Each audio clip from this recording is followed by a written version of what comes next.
The early morning sun spilled gold across the vast fields of Montana, warming the dew-kissed grass like a mother gently waking her child.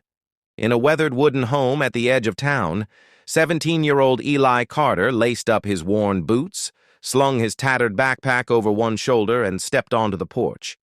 His hands were rough from years of farm work, but his eyes, deep blue and filled with quiet fire, held a dream bigger than his small world. Eli wasn't like the other students at Ridgewood Academy. While they arrived in shiny SUVs and carried sleek devices, Eli walked 5 miles every morning, reciting equations and passages from books borrowed from the town library. He brought lunch in a reused bread bag and sat in the front row like every lesson was a lifeline.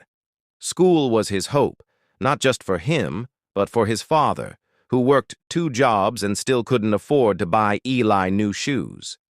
That morning, everything changed. Just after his calculus exam, Eli was summoned to the principal's office. His heart raced, thinking maybe the scholarship had finally come through. But Principal Whitmore's face was unreadable. "I'm sorry, Eli," she said, avoiding his eyes.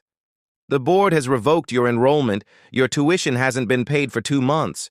We've extended deadlines as far as we could." Eli blinked, the words barely registering. "But the scholarship?" "It was awarded to another student.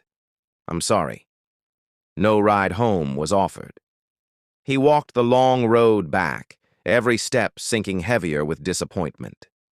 That evening, he sat beside his father on the creaking porch. The old man's hands trembled with fatigue. "I failed you," he whispered.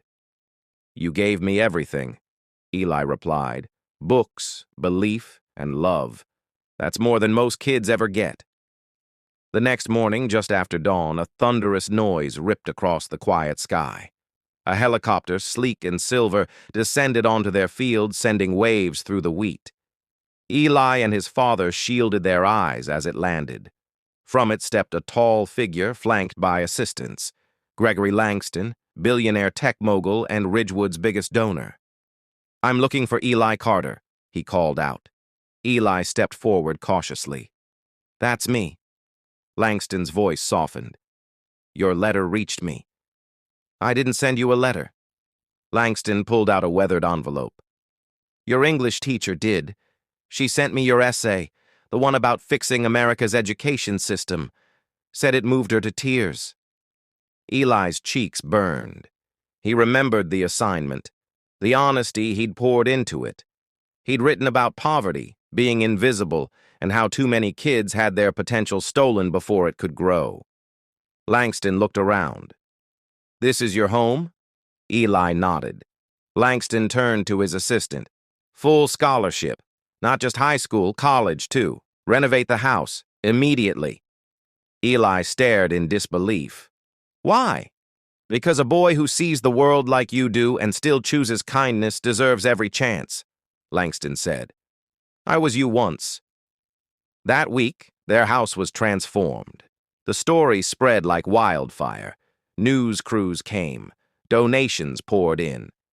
But Eli stayed grounded. He returned to Ridgewood the same way he always had, on foot, wearing his old boots. When the school offered him a welcome ceremony, he declined. Instead, he requested a meeting with the board. "You turned me away because I was poor," he said calmly. "That should never happen to any student. I'm not here for revenge. I'm here so it doesn't happen again." His words struck deep. With public support rising, the board voted to create a new scholarship, the Carter Fund, for promising students with financial hardship. Years later, Eli became a leading voice for education reform. He traveled the country, speaking with honesty and hope, and though he now owned suits and degrees, he never stopped wearing those boots, a reminder of where he began. The helicopter brought change, but it was Eli's spirit, humble, unshakable, that changed lives. From a dusty Montana field came a story that reminded the world: true wealth isn't counted in dollars, but in the resilience of the heart. Sometimes, all it takes is one essay, one teacher, one act of kindness, and a boy brave enough to dream, even in worn-out boots.